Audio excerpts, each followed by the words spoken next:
Welcome to Spiritual Awakenings International Presents.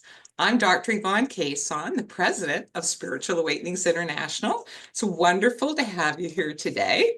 Spiritual Awakenings International is truly an international network. We have now grown to have subscribers in 105 countries around the world on every continent except the Antarctica. We're still waiting for some of those penguin researchers to sign up. So please take a moment now and tell us in the chat. I see some of you are doing that already, where you're joining us from today. I am usually in Toronto, Canada, but right now I'm joining you from Bonita Springs, Florida.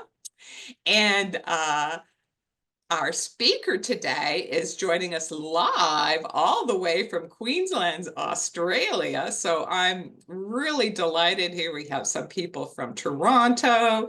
We have some others from Oregon. We have Seattle, Utah. Welcome, welcome, welcome. Norway. Wow, we have someone from Norway, Wow. Seguin, Texas. So we're really having people from all over the world. So welcome, everyone. It is my we have some other people from Australia too. That's awesome. So it is my great pleasure to introduce today's speaker, who is Stephen Paul Chong, M.Ed., who lives, as I said, in Far North Queensland, Australia. In 2019, Stephen suffered a serious fall from a ladder and fractured his neck, and had a profound spiritual awakening experience. Culminating from this STE, spiritually transformative experience, came the gift of writing. So he is now the author of this wonderful book, The Afterlife, A Journey to, in which he describes the 15 laws of heaven and earth. So it is my great pleasure to turn it over to Stephen Paul Chong, directly from Australia. Yvonne, good morning, or from across a vast expanse of ocean. It's probably afternoon, but it's good morning our time here in Far North Queensland. It is such a pleasure to be on your program.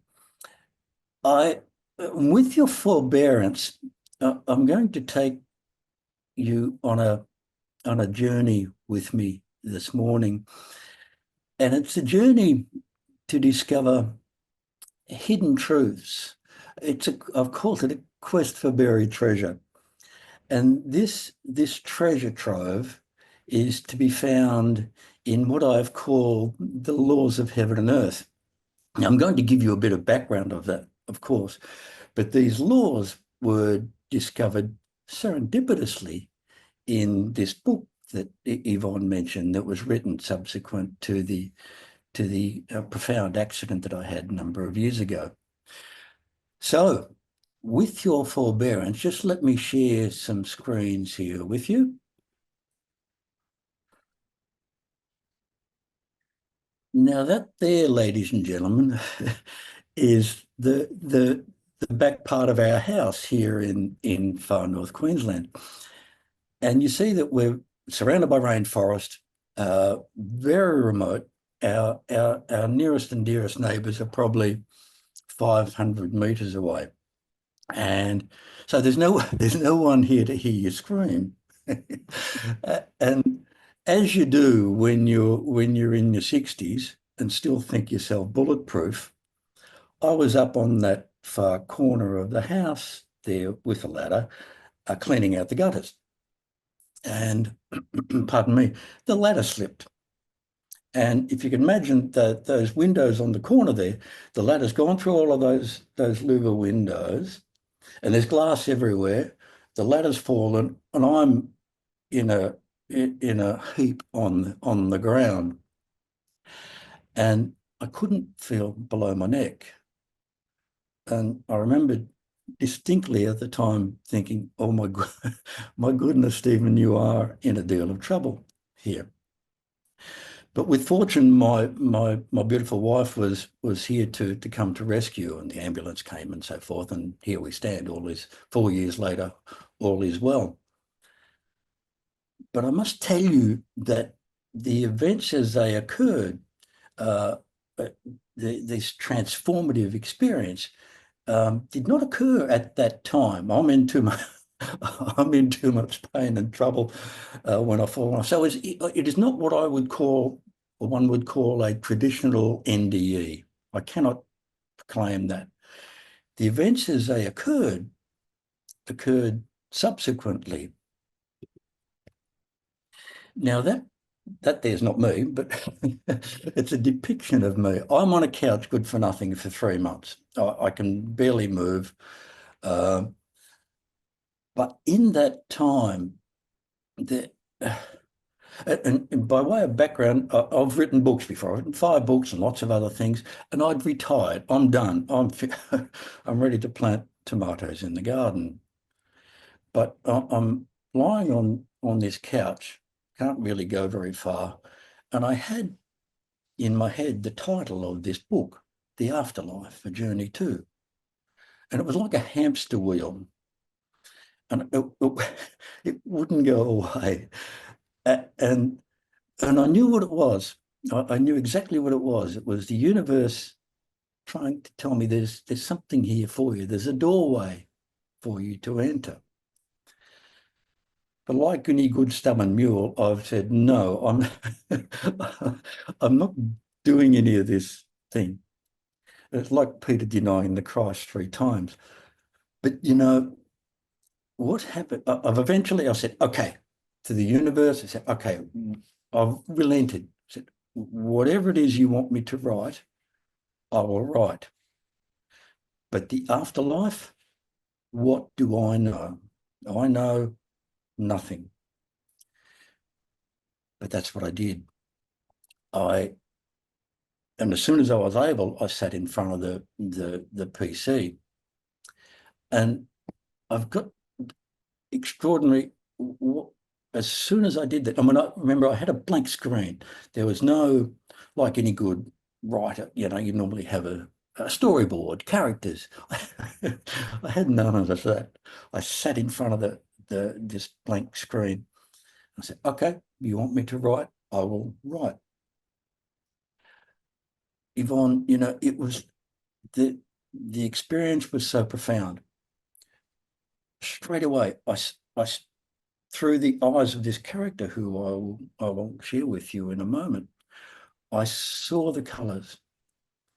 And don't think 7 colours of the rainbow. There's colours beyond them, 10 times, 100 times colours of a rainbow. I heard the music, and the music was like a part of everything, and everything was music, if I could describe it like that. And then there was the Old English dialogue. Now, again, by way of background, let me describe how it happened. I'm seeing through the eyes of this character whose name is Athar, and he's taking me on this journey. So he's showing me these things, and he's describing these things to me. And I'm taking dictation, and but the language is Old English, like Elizabethan. And like, I'm just an Aussie dude, I don't think like that. But so I'm transcribing what he's telling me and showing me. And then there's the wisdom and the guidance that one has been able to infiltrate, which has been the greatest of gifts in many respects. So the journey is or was so profound. And what happened? The book was written in 3 weeks, but was it because when I start these things, and I'm very disciplined, so I would sit every day, and I would have no idea where it was going. I had, it unfolded. The characters unfolded, but I had no idea at any stage where it was going. So every time I sat, it was a new event, and yet it just come out. And people have asked me if I was channeling, and honestly, I do not know. But what I know is that the experience was so profound, it was so clear. All I had to do was trust.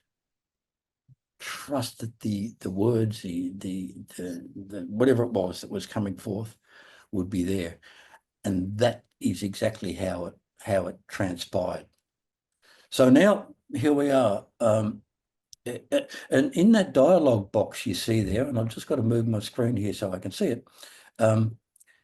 The purpose behind one's life now is exemplified in that dialogue box.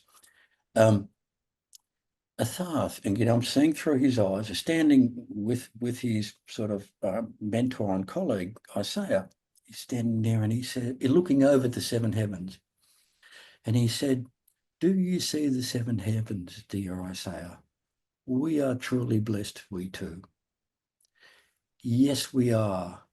And now we have much to proclaim to his wonder, do we not? Indeed we do, my friend. Indeed we do. And therein lies it. To me, that dialogue box describes exactly what we're doing now. But let us move on a little bit, and let me take you to places. Oops, pardon me.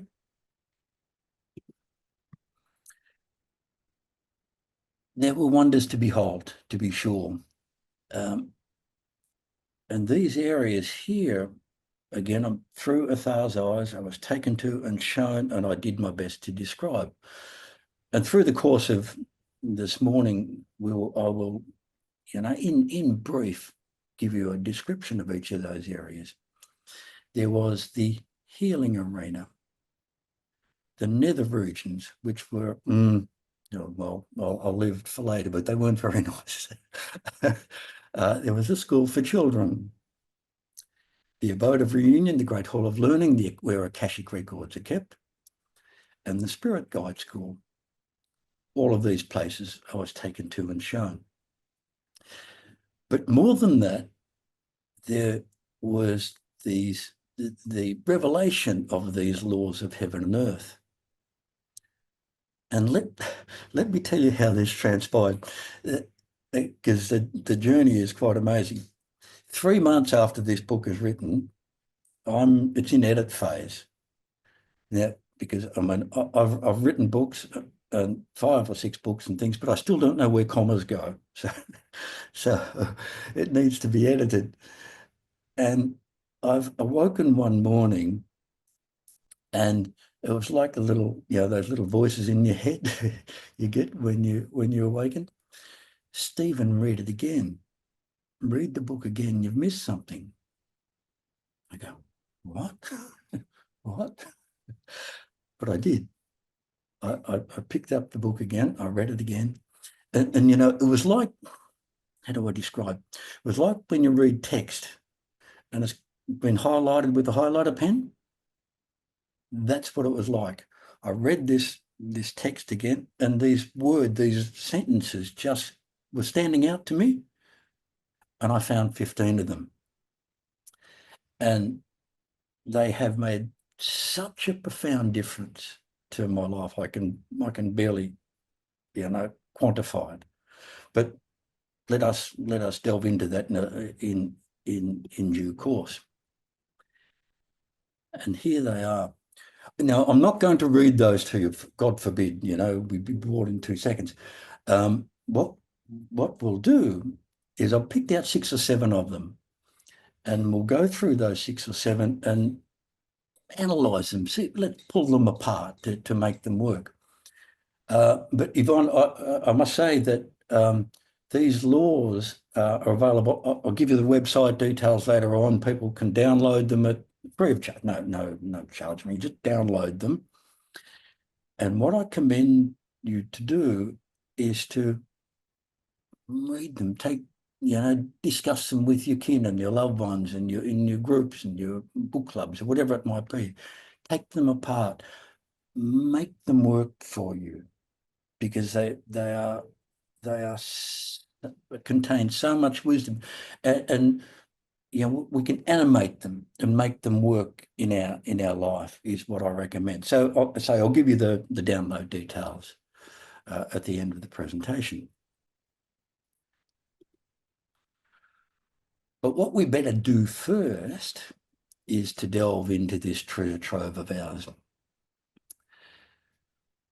What I understand, what these laws do is to create a bridge between this life and the next, to make this life and this one that approaches. Now, you know, I've got grey on my roof, and this time frame becomes a bit more relative in real terms. But these laws bridge us to help make this life a better place and the eternal next a far better place. And I've got to tell you, if I know nothing else, this time in a global sense is such a time of spiritual transformation. There is so much turmoil going on on the global stage, and I suspect in our individual lives, and it provides with us burdens of choice. Transform as you will. Pardon me. And these laws make a great offering of such. And they provide us with great spiritual understanding and wise counsel. That's what they do. But let me bring it back, Yvonne, to the personal. And for me, these understandings now, this knowledge has done quite a number of profound things. And the first of which is I now have no fear of the passing process. Pardon me. Excuse me. No fear of the passing process.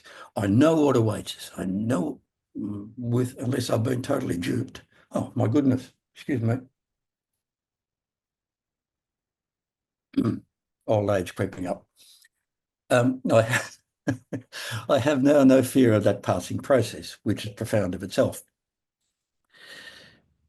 These laws and these understandings provide great hope and comfort in grief and loss. And let me explain that in two contexts.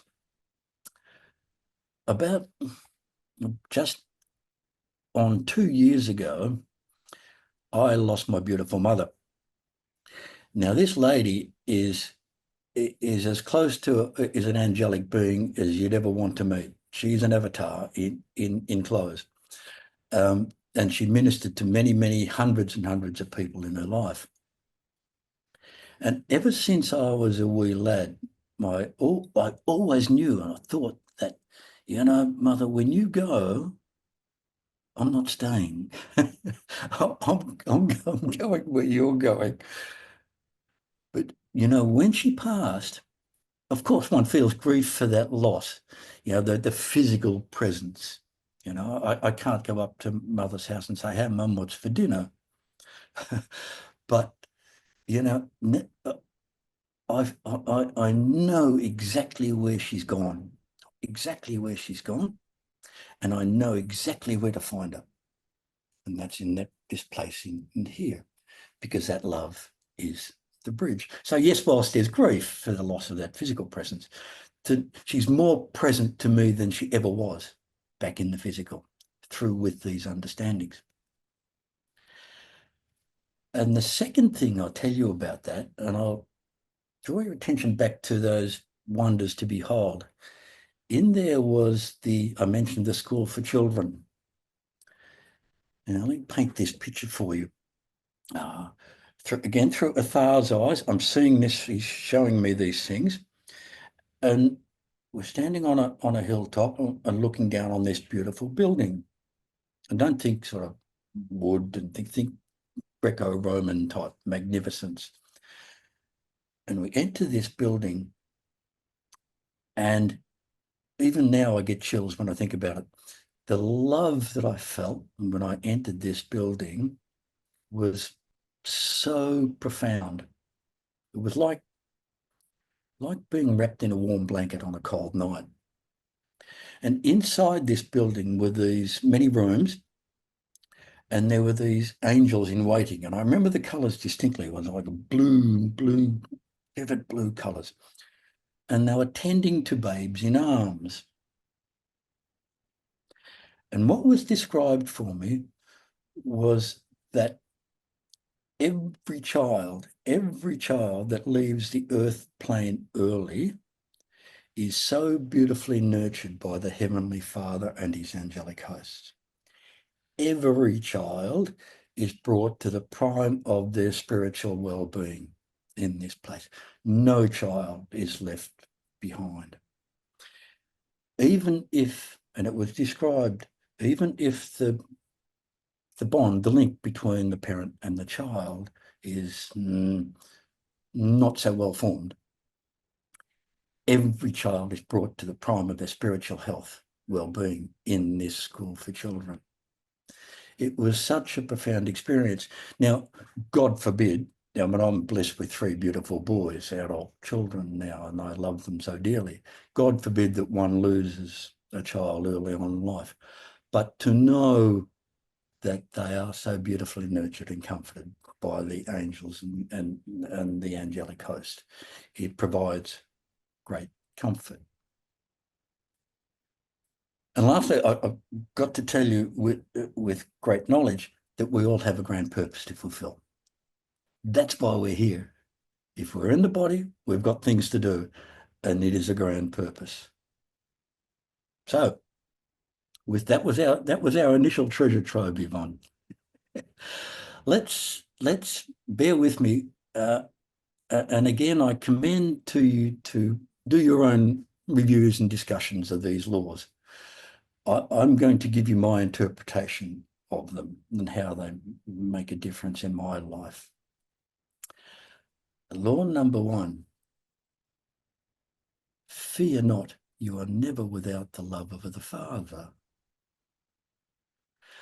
Now think on that.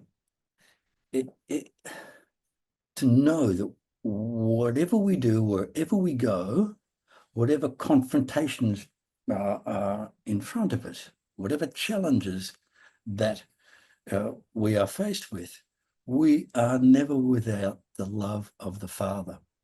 Now, and again, bear with me. When I say Father, of course, I mean the universal spirit, called the Mother, whatever you, but that's the way the word is come out, the great Father, call him the Father. But to know that we are never without that presence. And let me give you a description again of what happened with Athar. Now, Athar in his life as a child was abused under the auspices of the clergy. And later on in his life, he took his own life. So he was stuck in this purgatorial state. Remember, I'm seeing through his eyes. He's showing me what he's seeing. He was stuck in this purgatorial state by virtue of the anger, the shame, and the guilt that he felt. He was stuck in this purgatory, and he couldn't see the light that was there for him. The light was never absent his side; it was only absent his sight. And it was when he was able to forgive others that had perpetrated these heinous deeds that released him from this purgatorial state. And then, we went off into the heavenly realms from there, which was kind of cool. But let's bring it back to the ever present. To me, this law, if we stay totally mindful of whatever is going on in our life, to know that Heavenly Mother, Heavenly Father is there for us all the time, 24/7.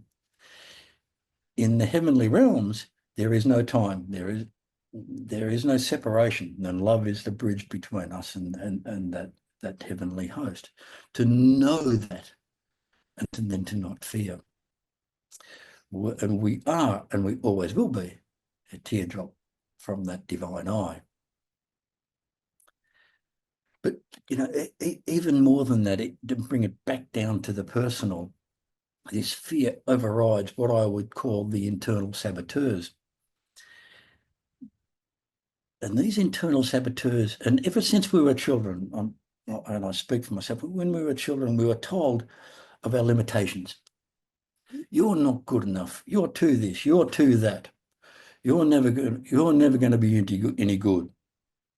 And if we're told these often enough, it proves a rut in our synapses. And when we approach our divinity and our true purpose, we hit this wall. This is, oh, Stephen, you're not good enough. You're not good. You know, somebody told you when you were 5 years old that you weren't good for anything.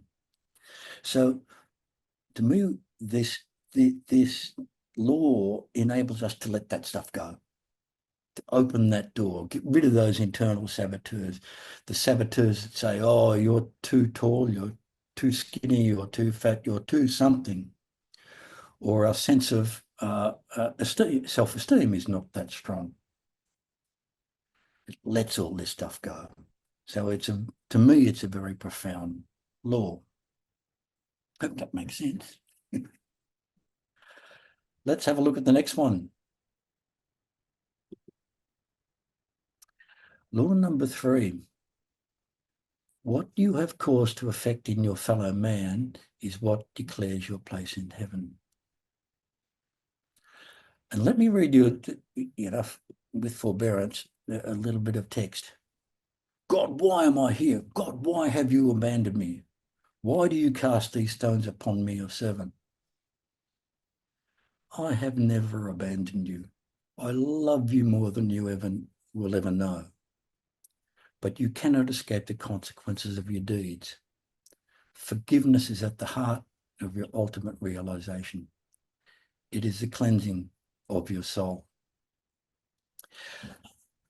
Let me give you a description again of what I saw in this regard. Imagine again standing on top of a hilltop, and to the side were these mists, grey mists, and on this dale in front of us were all these souls coming out, and there was a portal in these mists, and these souls were exiting. And some were dressed in these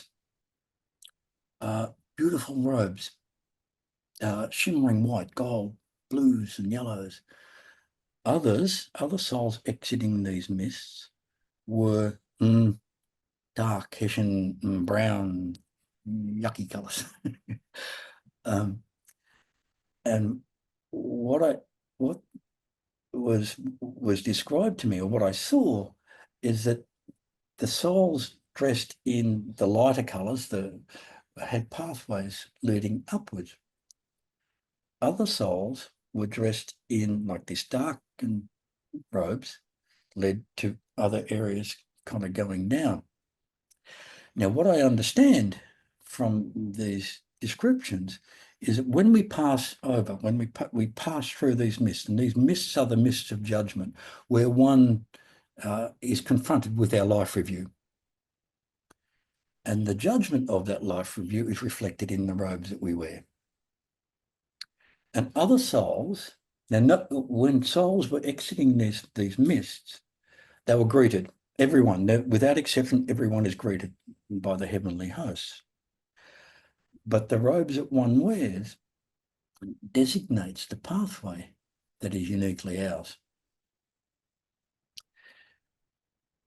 And in confirmation, the Bible tells us the same thing. For by thy words thou shalt be justified, and by thy words thou shalt be condemned. It kind of describes to me exactly what happens. So we go through these myths, and that judgment is reflected in the robes that we wear. So believe it or not, I just described to you what I saw and what was described to me.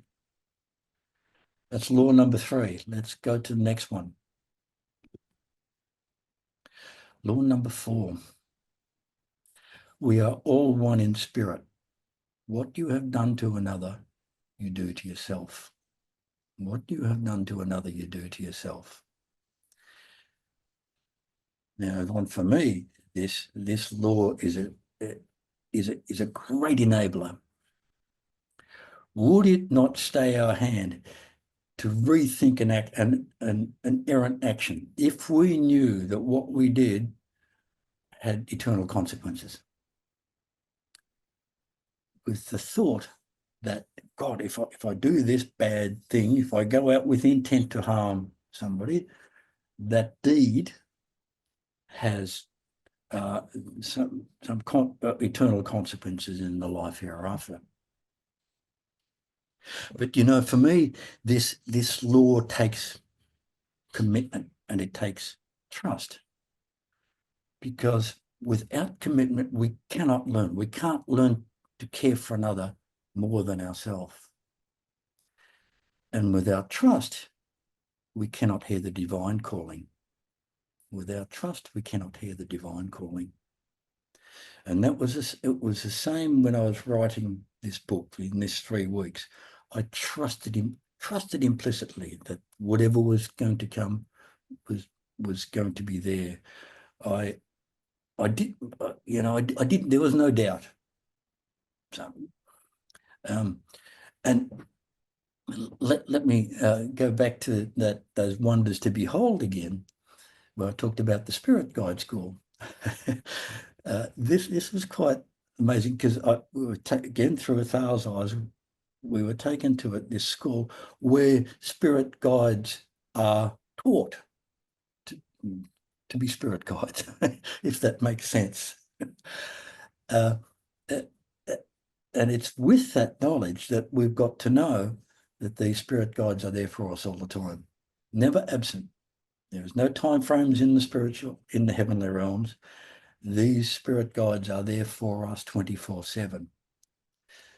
But we have to ask. We have to ask for their help. And then we have to listen to what they're telling us. So let's bring that back down to, let's build that bridge. Let's bring it back down to the personal in life. So we're confronted with a dilemma or a challenge. We ask a question: what would love do next? Because whatever is done for love's sake can't be wrong. Do these thoughts serve me well? Thoughts are powerful things. They're energy. They manifest deeds. And do these thoughts reflect my best intentions? Powerful questions. Okay, let's move to law number 5. Sins in heaven imposed by others are not those that need to be borne by the self. Let me make sense of this. Let me give you a description of how this one, where this one was found. In the heavenly realms, again with a Thar and with a guide, we approached this vast Colosseum. Now think of the Roman Colosseum in all its glory without its gore. Magnificent Greco-Roman architecture, marble, alabaster. And there were bells pealing, summoning the faithful, the souls. And these souls were congregating in this arena. And all these souls are chanting the Om sound. So this Om sound is reverberating around the arena. Now, in the center of the arena were these lounge chairs, repose type lounge chairs. And in came these, how would I describe, these souls, these beings that were suffering under great melody. Their spirits were deformed, but each were guided by a beautiful seraph, an angel, and they were placed on these lounge chairs. And the lounge chairs kind of enfolded them like a blanket. I couldn't make this up, Yvonne, even if I tried, if I was on drugs, and I'm not, but this is what I saw. And in walked this angelic being, beautiful white gold brocade, and he stood in the center of this arena, and he held his hands up like this, and he took the energy from from the from the crowd, and he weaved it into a ball, like a disco ball, if you will, and from the ball shone these laser lights into these poor souls on the lounge chairs. And then when this angel fellow had finished, he sort of packed up and walked out. And each soul then, who was before deformed, stood up and they were healed. The soul was totally healed. And like, I'm through Athar's eyes, I'm seeing this and going, what the? And it was described to me that just this law, sins in heaven imposed by others are not those that need to be borne by the self. So, example, Yvonne, if I did bad things to you with intent, if I gave you bad drugs, I'll make this up, okay? If I gave you bad drugs that caused you physical and spiritual harm, that caused deformity of spirit, you do not bear the consequences of those deeds. You are relieved from those oppressions. Me, on the other hand, because I've caused that to you with intent, I would suffer the consequences of those deeds. So what that means to me, and let's bring it back to the personal, is that we need to be very mindful of our intention. Every action in life, every thought, every word, every feeling, indeed, is linked to an intention. Do I intend good or do I intend harm?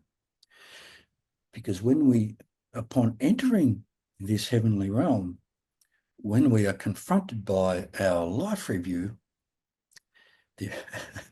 there is no escape. There is no obfuscation, no denial, no place to hide. Everything is revealed in this life review. And as I said before, it's reflected in the judgment of these myths, in the robes that we wear. And what I didn't mention before, in the robes that we wear, other souls in heaven, whose purpose is to serve, can see exactly what we need in the colours of the robes. Again, bring it back down to the personal. This dictates that we need to bring total awareness, total clarity to the effect of our intent, of what we do for others. If that makes sense. I hope it does. Let us go to law number 6. We know this one. What you sow shall you reap. We've been told we've been told this one since we were we children from the Bible. Let me give you a description here of what I talked about, the nether regions before, this kind of horrible place that I was taken to. And let me give you a description of that. Again, with a guide, Athar is never alone. He's always got a guide with him. And we entered through this place. It's like a wood that has been burnt by bushfire, where it's been denuded by bushfire. The acrid smell of ash and burn. And there was a big portal, a huge portal, which we entered. And in we walked, and there were these, what I could describe as these vortexes, spinning vortexes of power. Spinning. And around each vortex were these angels in waiting. And inside each of these vortices were these souls that were entrapped. And some were clamoring to get out, and some were being pulled back down. And like this is, I remember turning to this guide and saying, "What is it? This is a horrible place. What is this place?" And what was described to me was that this is not hellfire. This is not, the eternal fires of hell. Souls here were entrapped by choice. They were entrapped by choice, and this was a cleansing of their soul. Think of the seven deadly sins: wrath, sloth, gluttony, anger, and I can't remember the others. Souls were entrapped by their own choice and needed to be cleansed. As soon as a soul was contrite and was able to repent, then they were removed from the vortex and taken away by the angelic host. Where they went, this is what I saw. Where they went, I do not know. I wasn't shown that. But they were taken, as soon as they were able to repent, they were taken away. So let's bring it back down to the present. What this law highlights for me is our life choices. What do we choose? Do we choose hatred, malice, spite, anger, revenge? Or do we choose compassion, love, empathy, understanding? Do we act out of fear or out of faith? Are our actions intended to put down or to raise up? Do we sow kindness or disharmony? And these, to me, are not moral. This is not moral dynamism. These are universal laws underpinned by scientific principles of energy. And we're told, so again, in the Bible, John, I think it was, said, "In my Father's house are many rooms. If it were not so, would I have not told you that I go to prepare a place for you?" So these are confirmations.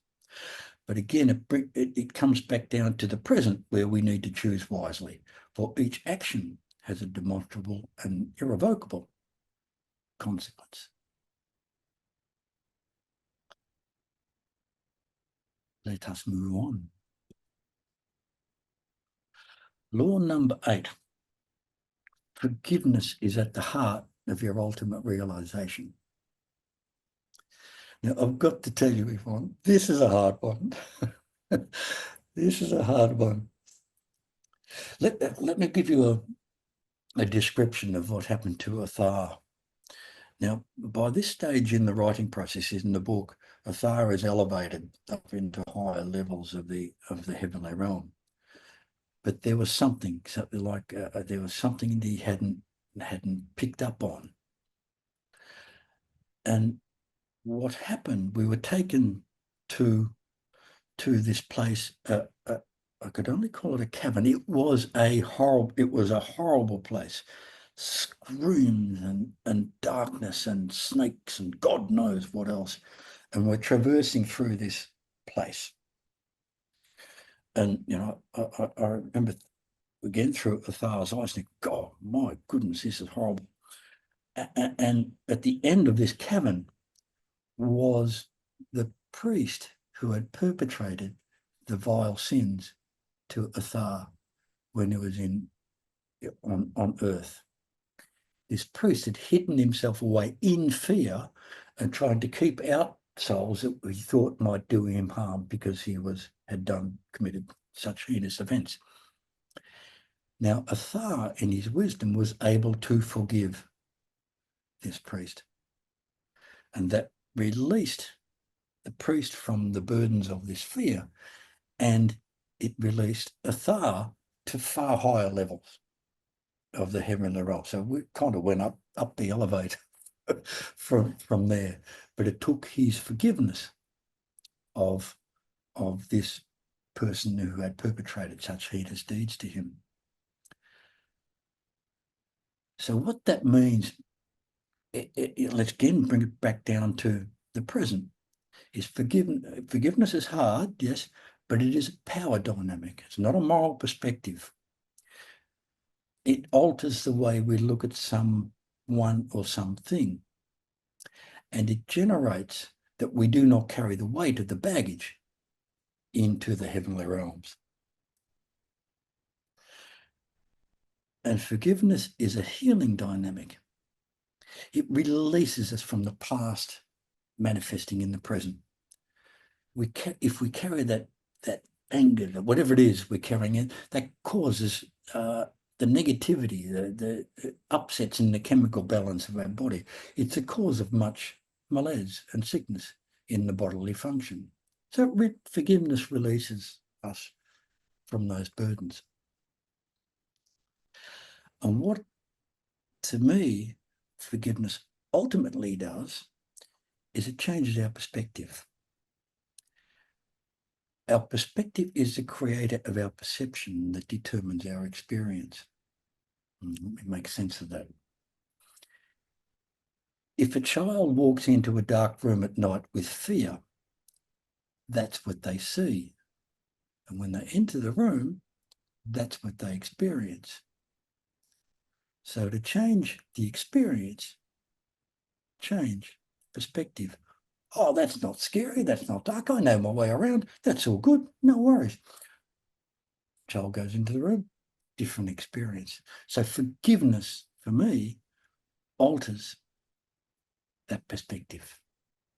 But at the end of the day, you cannot soar with eagles when you're tethered to a rock. So how we go? Oh, we're all good for time, aren't we? Good. Let us move forward. Law number 12. To know that you are sacred is not to see new things in you, but to see yourself as you really are. Let us be really clear. You are a wonderful human being full of great potential. That is why you were put on God's earth. Let no one tell you different. Do not be defined by your mistakes. God forbid, we've all made mistakes. If you cannot make a mistake, you cannot make anything. Just make the same one twice. Even if they try, do not let anyone pull you down to their level. You, as we talked about right at the beginning, you have a grand purpose to fulfill. Trusting in a higher power is not a thinking process. It's a listening process.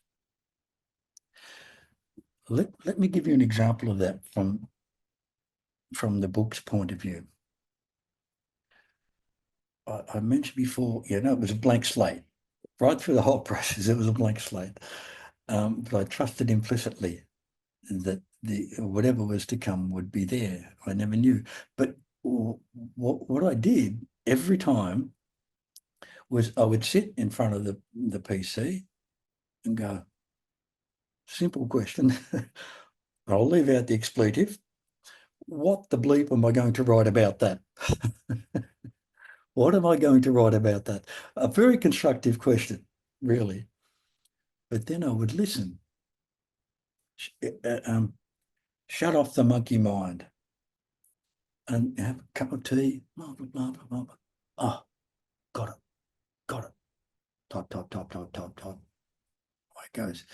You see, I'm a very fortunate man. I think my wife loves me. Well, pardon me, I don't think I know she does, but it's because I do two things. I do the ironing and I mow the lawn.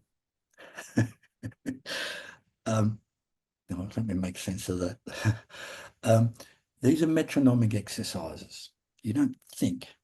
The mind shuts down. You're doing the ironing, blah, blah, blah, blah, blah. It's that when that mind is still, that the divine can come in. So we've asked a question now. We've got a dilemma, a problem. What do I do about that? Where do I go to fix? What do I do? shut the mind down, do the ironing, mow the lawn, bing. That's when we get it. That's when the mind shuts down. That's when this higher power can come to the fore. So if you are not sure what to do or which road to take, ask your higher power. Then listen. The answer will always come.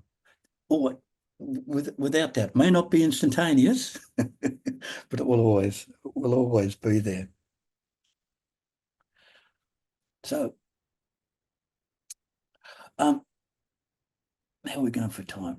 Let me just, I think I've missed something, Yvonne. Let me just go back to whoops.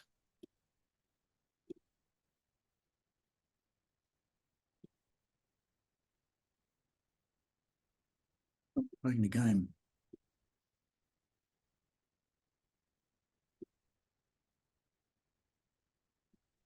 Let me, I know what I'm talking about. I think, Yvonne, I might go back to the slide. I want to tell you about the abode of reunion. No, I think it's the only one I've missed there in that list of wonders to behold, and has relevance to this slide here.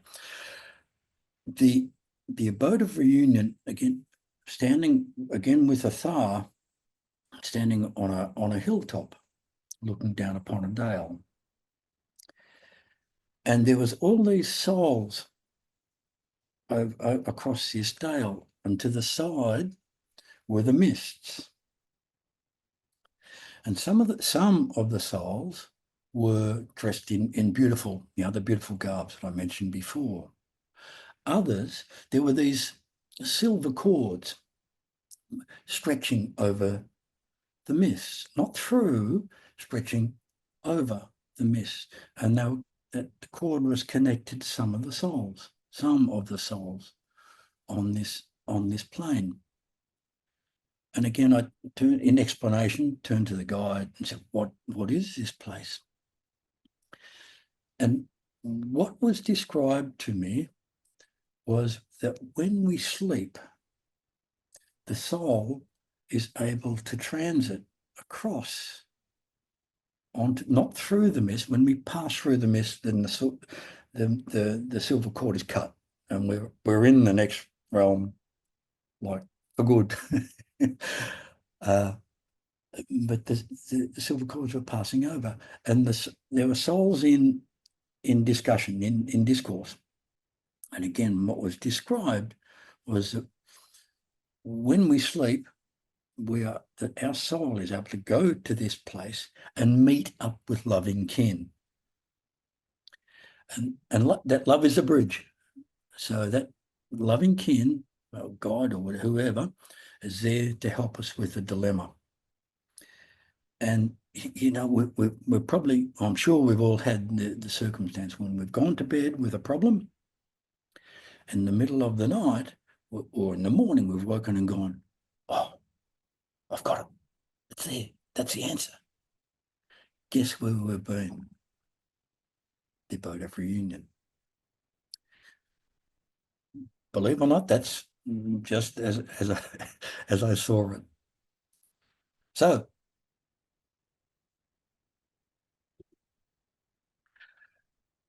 given limitations of time, I think this is the second last slide. Let us delve back into our treasure trove, shall we? And I take quotes from wiser people than me. And we've all asked the question, what am I here? What am I here for? God, my goodness, this is hard work. What am I here for? And the answer to me is in this first one.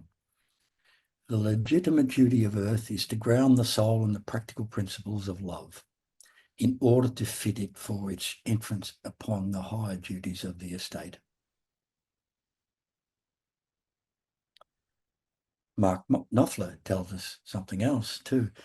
He says, it was my fate from birth. I won't sing it, God forbid. It was my fate from birth to make my mark upon the earth.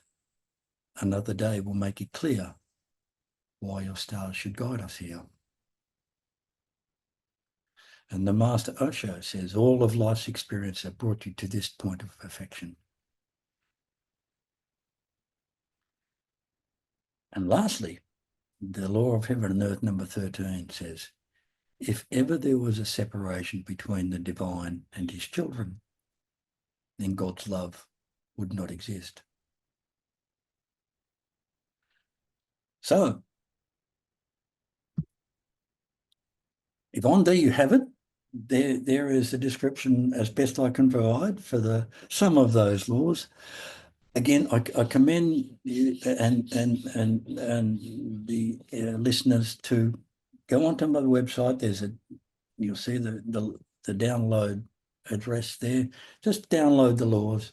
There's no charge for this stuff. Just download them, take them on board, examine. There's probably a myriad of greater wisdom to be found in comparative to what I've described. In your groups with your loving kin, to take them apart and bring them to life. I have seen in the 4 years that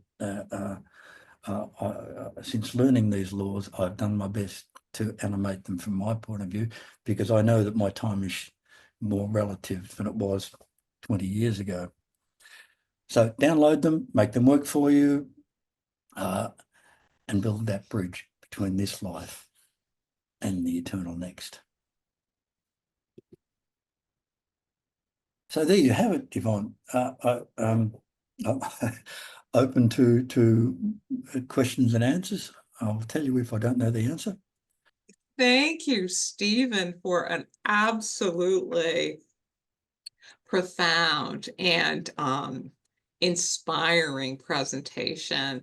I just wanted to say that in my work defining spiritually transformative experiences, there's a whole category called inspired creativity, which is a mystical experience with revelations manifesting through creativity. And I think that's the type of STE, if you want my little label of what it is, that was your after effect, profound opening of inspired creativity, profound spiritual insights. I could say much more, but I would like to introduce Dr. Brian Sackett, who will be moderating your question and answer period. And if you haven't already, if you have questions for Stephen, please put them in the chat. Brian, please go ahead and moderate the question and answer period. Thank you, Yvonne, and thank you, Stephen. You clearly were very profoundly affected by these experiences, and it's great that you're passing along what you've learned. So, one question is: after we view the laws of heaven and earth, we do that download. Um, how do we integrate that knowledge into daily life? Now, it's a very good question, Brian. I must say, from a personal point of view, first of all, to me, it's awareness. I need to keep cognizant of the laws as they are applied. You know, we all face challenges and problems and issues. So it's just that for me, it's the mindfulness that's the key. Be aware of the thoughts and words and deeds and their intent behind them. And I've got to tell you, Brian, that another of the keys for me is a meditation. You know, we need to sit with that, you know, with that thought, with that word, and let it integrate, and it will manifest of its own accord. I don't know how best to describe it. Well, it kind of infiltrates the way you think and the way you do things. It's like we call it a spreading disease. It's not quite the right way to put it, but you know what I mean. It just it pervades our sense of being, and it gives, to me, it gives pause before taking an action. Think, are we clear on this, Stephen? Yeah, okay. Yeah, that to me, the key lies in there somewhere. But also for I'm an introverted type now, whereas others will benefit by discussions that I mentioned before. Sit with others, talk it through, work it out. And therein lies becomes a revelations as well. So whatever one the means by which one attains such revelations, I don't think matters. I would do it through meditation and introspection, but others would do it through that extroversion type, talk it out type thing. So whatever works, I think, is the answer. Great, thank you. So Natalie has a long comment that's basically a testimonial about a shared death experience she had with her husband passing away, that where the life review really profoundly came through. I'd invite people to read that in the chat. Him thanks you for your presentation. He said, you mentioned we all have a purpose for being here. Is there a general purpose for being human? And also, in your opinion, how do we find our personal specific one? Now there's a very, very interesting question. Love is the key. And that's, to me, not just to love another, it is to love the self, to come to grips with how that we are a divine being at our heart, in our soul. We are intimately connected to the divine. There is no separation.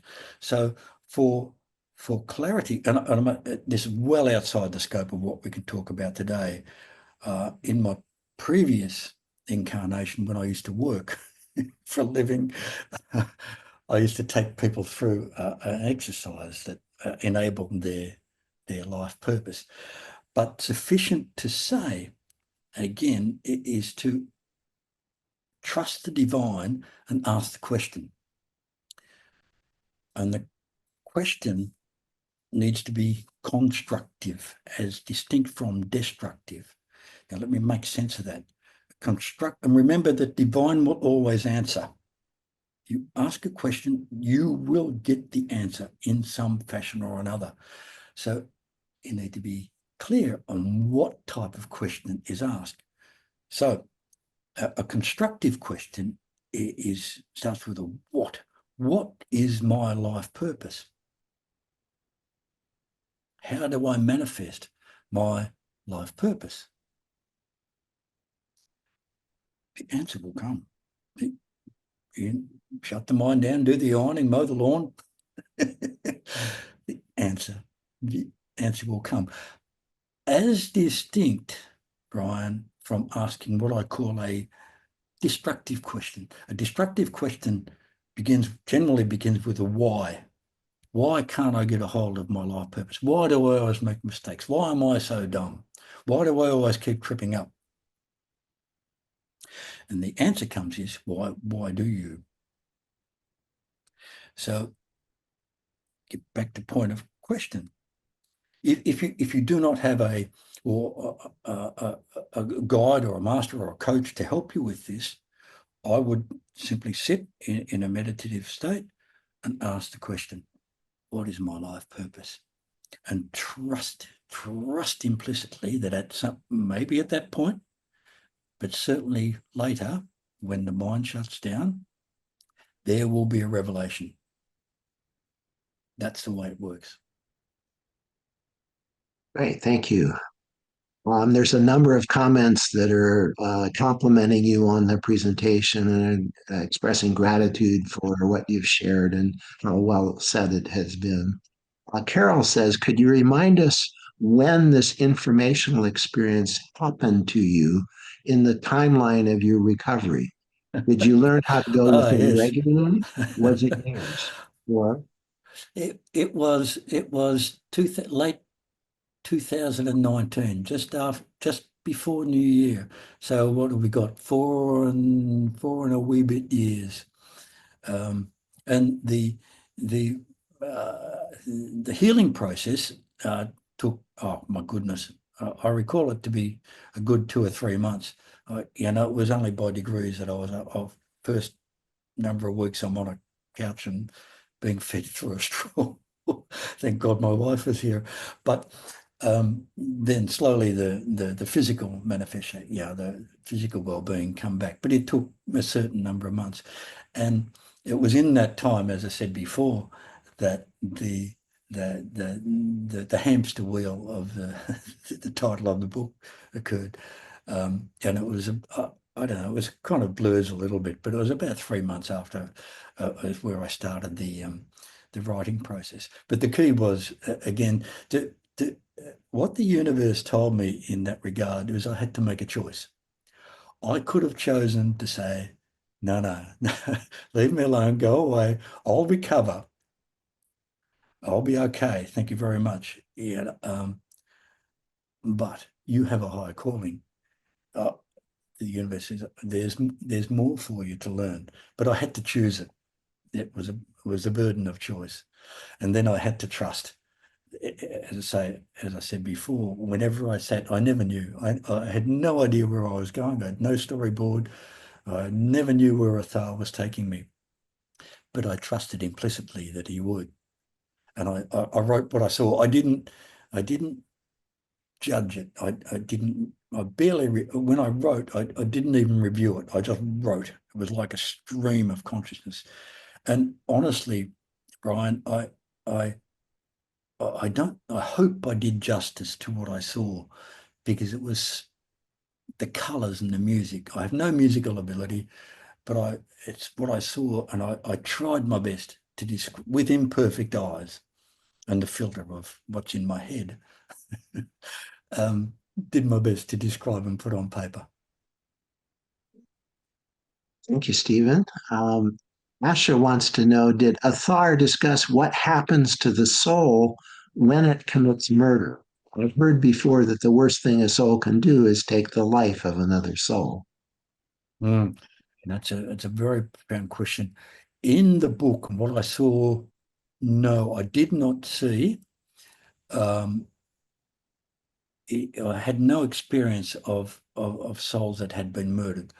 The the most heinous thing I saw, or what was described, was um, uh, Athar's experience of being abused when he was a child, and having taken his own life. But perhaps go back to that experience that I described, uh, where Athar is going down that tunnel, and it was a horrible place. That where the screams and the darkness and the snakes were. This priest who had perpetrated these vile deeds created that circumstance where he was fearful of what people were going to do to him because of the vile deeds that he'd committed.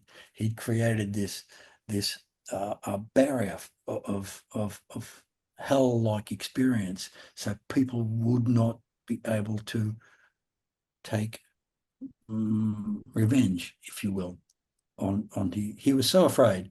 He did these vile deeds, and he then created this circumstance in his heavenly existence where he was protecting himself from others that he thought might do him harm.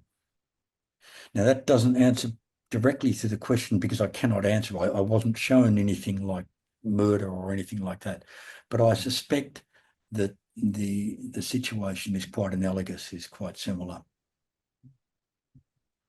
Great, thank you. Um, we've I've got one more question. If anybody else has one more question that they want to ask, type it in the chat, please. Otherwise, this will be our last question. But how do we lower any fear of transitioning between life and the afterlife? In other words, fear of dying. Oh, that's a very good question. Let me, to answer that, let me just go back to one of the laws. Now, let me find it. Here we are, looking at the wrong thing.